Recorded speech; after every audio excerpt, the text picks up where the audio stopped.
Welcome to my channel. Unless if you are just coming from Mars, I believe that you would have seen what happened at the Nigerian Bar Association conference in Lagos. It was an awesome display of statesmanship by Mr. Peterobi. It was an occasion that once again shows that Mr. Peterobi, if Nigerians are to be sincere to themselves, he is the man to beat in the coming 2023 presidential election. At that conference, Mr. P2B outshined his competitors in every shape and form. I was amazed by his performance. I was amazed by his comportment, by his delivery. He took over the whole place. His speech was unparalleled. His delivery was sound. He was an epitome of statesmanship, of oratory, of composure, and of humility. Look at how he humbly greeted Alhaji Atiku Abubakar to show you that this man plays politics of sophistication. He doesn't play politics of bitterness. He showed in Lagos at that MBA conference that he is the man to beat.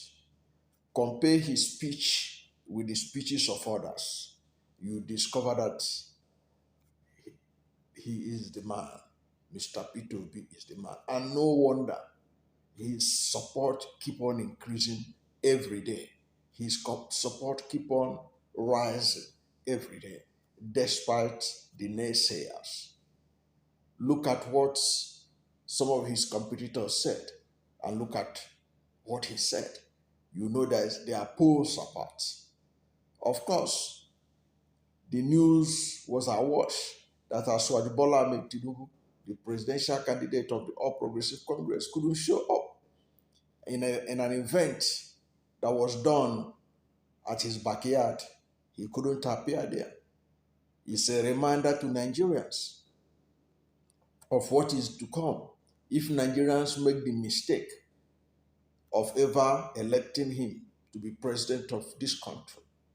He is going to run a kind of presidency that may even be worse than the time Buhari started in his first term, when he could not be seen even within the country. Because from all indication, 2023 election, anybody who is voting to Tinubu may actually be voting for Shettima. Shettima may be the person who will be running the country. Shettima, at the end of the day, may be the de facto president, because Asiwaju Bola Tinubu may be missing in action, because what happened in Lagos is a sign, an indication of what is to come. But that's apart. That apart. If you look at the delivery, the speeches, the comportment, who would miss the reception that Peter Obi got from lawyers, how they were struggling to take photographs with Peter Obi, as if he's a rock star. It's amazing. I've never seen this kind of love shown to a presidential candidate in Nigeria. It is unprecedented. And coming from lawyers, you can tell that they have taken deep thoughts before embracing P2B the way they did. And P2B did not disappoint them. He did not disappoint them. He delivered. He showed that he is the man. Okay, let us compare what the presidential candidates said. Let us just take a snippet of what they said as an indication of what they can deliver. The presidential candidate of the All Progressive of the People's Democratic Party Atiku Abubakar, who was present, at least he was present, unlike the presidential candidate of the APC that was nowhere to be found. He made a speech. He talked about so many things. But one of the things that he said that resonated in the media was when he said that he will hand over federal universities to state governments. He thought that he has scored a big point. He thought that he has delivered the soccer punch that will show that he has a plan for the country. But the plan he had boomeranged, it backfired. Because many Nigerians began to fire him on Twitter and elsewhere. How can you hand over federal universities to state governments? State governments that could not even finance their own state universities. There are many state universities today that are on strike. There are many state universities today that their lecturers are owed salaries for several months. There are many state universities today that they don't even have enough capacity, enough lecturers to be able to drive the process in the universities. And these are the people that Atiku Abubakar wanted to hand over the universities to. State governments that could not even pay the minimum wage. How could they be able to pay the salaries of lecturers from federal universities that have been that will become their own? It was a no-brainer at all. There was condemnation of it. There was serious irritation and anger on social media and elsewhere.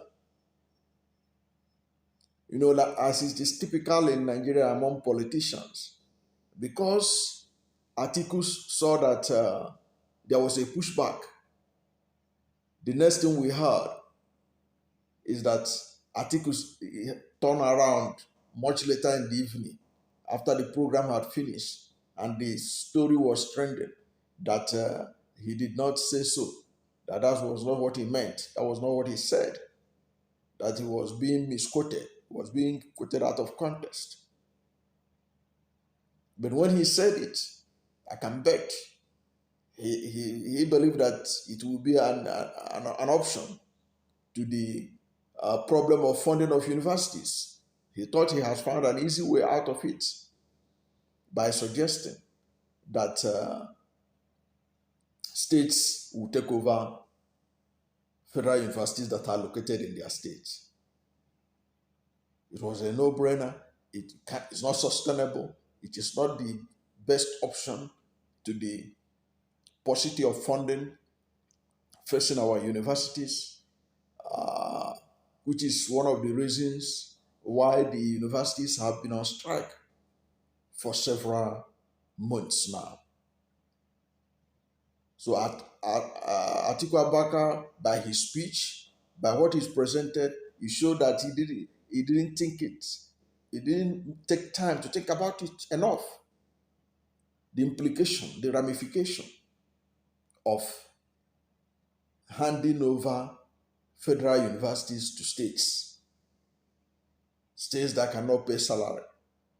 They are not even many states. There are many states in this country that have federal universities, which, if you go by the policy of Atiku Abubakar of saying that they will hand over the schools to them, these states, they have not been able to pay the minimum wage of 30,000 naira.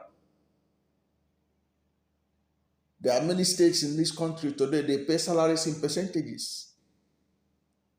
Some months they pay workers 70%, sometimes they pay them 50%, sometimes they pay 80%.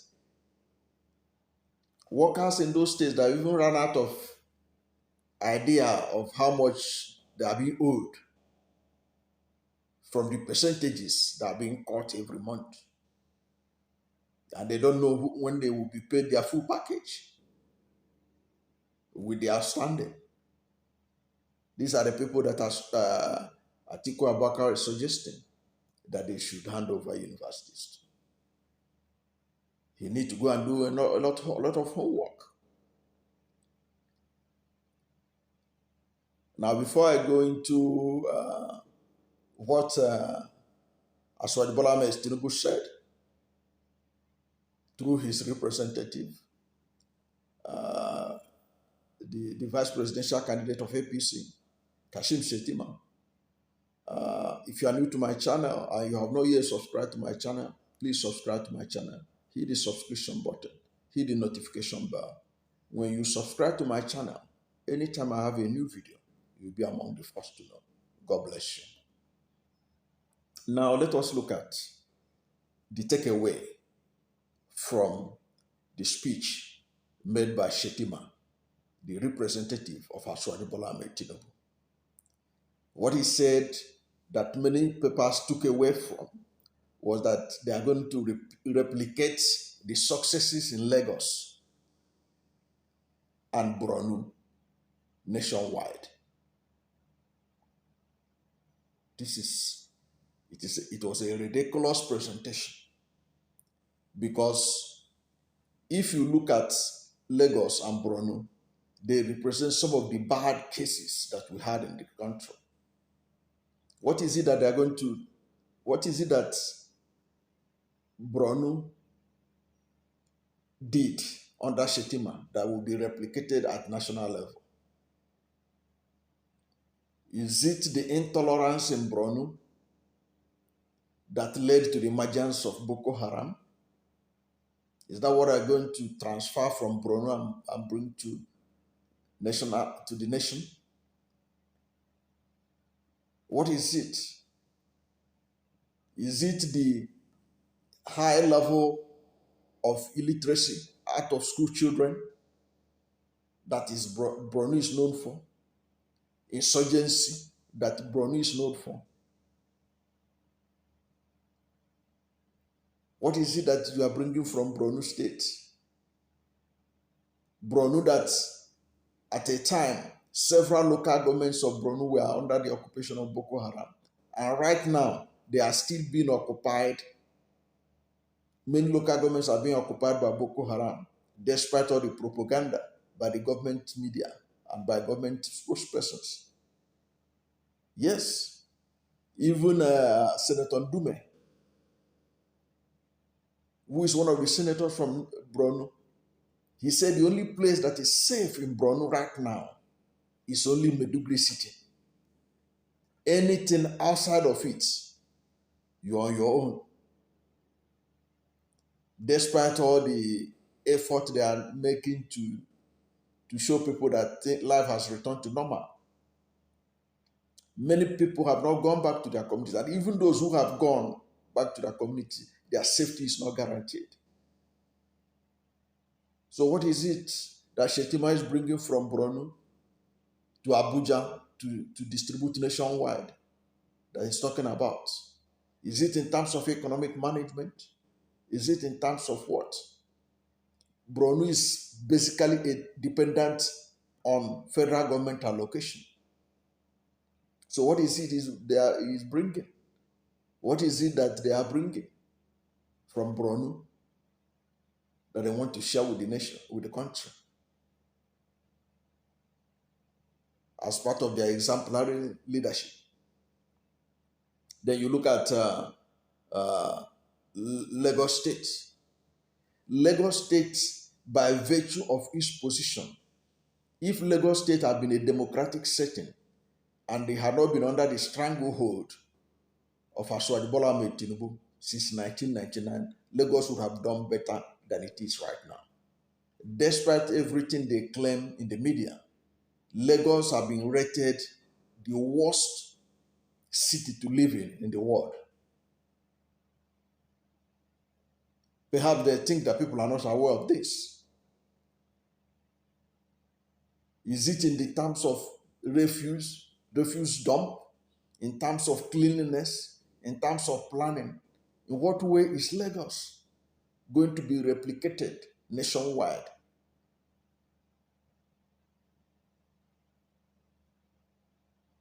unless they want to spread Tinubu-style godfatherism, whereby some state governors will begin to behave like Tinubu and by planting their successors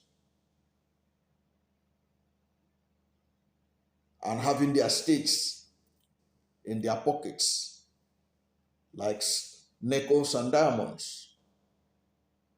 So what is it about Lagos? Lagos, with all the advantages it enjoys, ought to be better and bigger than Dubai. Look at the seaport. Nigeria's seaport, all of them are based in Lagos, majority of them that are functional. Do you know that in this country you cannot import pharmaceuticals from Port Harcourt Port, from Calabar Port, from any of the eastern ports? It must be through Lagos. All these things work for the advantage of Lagos. Several multinational companies, including oil companies, they abandoned Niger Delta where they're supposed to put their headquarters and put them in Lagos. And Lagos is generating a lot of money through these oil companies, more than even the states in Niger Delta where this major oil in the country are domiciled. Yet Lagos cannot be able to raise enough money to fund this project. Go to debt management office and check the debt of Lagos. The indebtedness of Lagos, both foreign and local, is the highest after that of the federal government. If Tinubu had run Lagos well, because I keep on saying it that Tinubu is the de facto governor of Lagos State since 1999. Because both Fashola, the other one before Ambode and Sanwo-Olu, they are all his appendages. He was the one that runs the show. So if Lagos could not be able to generate enough resources to be able to fund its budgets and programs to the level that it has to borrow so much that it is the highest indebted state in Nigeria right now, and in terms of general borrow, if you want to add that of the federal government, after federal government, Lagos state government. So what is it that is to be learned or to be replicated nationwide from Lagos? Absolutely nothing, unless we want to deceive ourselves. And then you look at this speech by peterobi. The most important takeaway from it, for me, was when he said that this 2023 presidential election is not going to be about religion. It's not going to be about tribe. It is going to be about capacity, about vision, about the ability to solve the problem at hand. And he went through the damning economic situation of the country. And I had made a video before where I said it, that peterobi is the only one running a pan-Nigerian presidential campaign. That is why it was ridiculous to me and many reasonable people when they tried to box peterobi as an Igbo candidate or somebody supported by Apple. That of Apple was a lie from the pit of hell.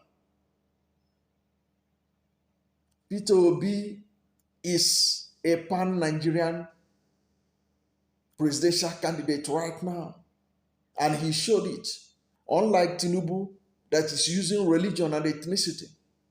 In that speech he delivered, he wanted to show that he is for all Nigerians. And that is what Nigerians should be looking for, to vote for a Nigerian who will solve the problem. And he made a very important point that I took away from that, his speech. He said that this election is not going to be about entitlement. It's not going to be about connection. Because there are some of his opponents who believe that it is their entitlement to become president now. Buhari has done his own, so it is their turn to do.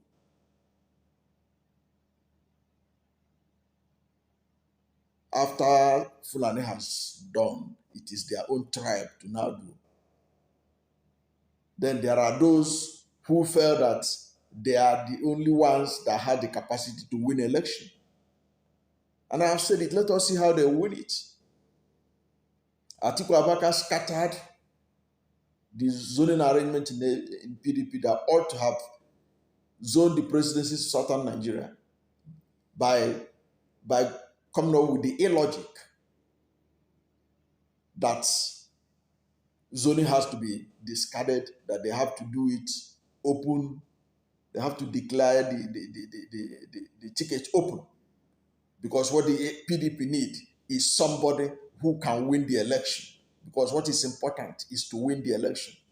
It is the kind of hogwash argument that Asiwaju Bola Tinubu did by going ahead with Muslim ticket.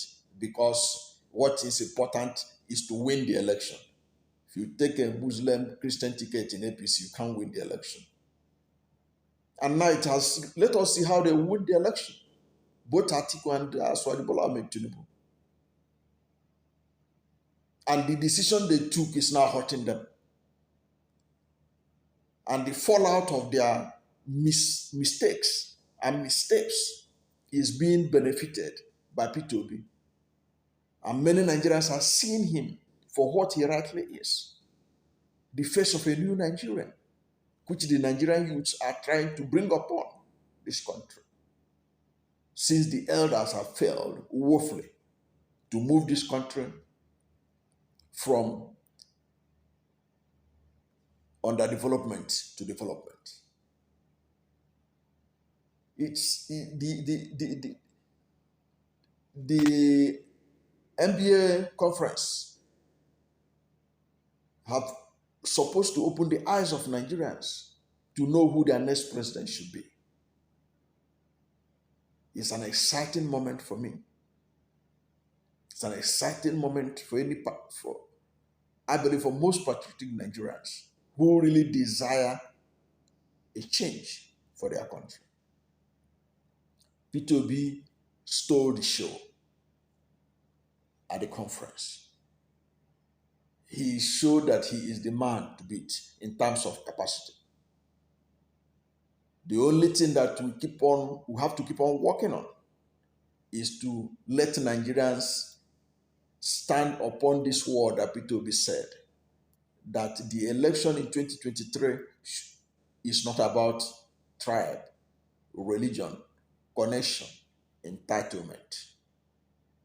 It is about capacity. Who will do the work? Who has the capacity to do the work? Who has the energy to do the work? Who has the vision to do the work? Thank you for watching this video. And if you are not yet subscribed to my channel, subscribe to my channel. Hit the subscription button. Hit the notification bell. When you subscribe to my channel, anytime I have a new video, you'll be among the first to know. God bless you.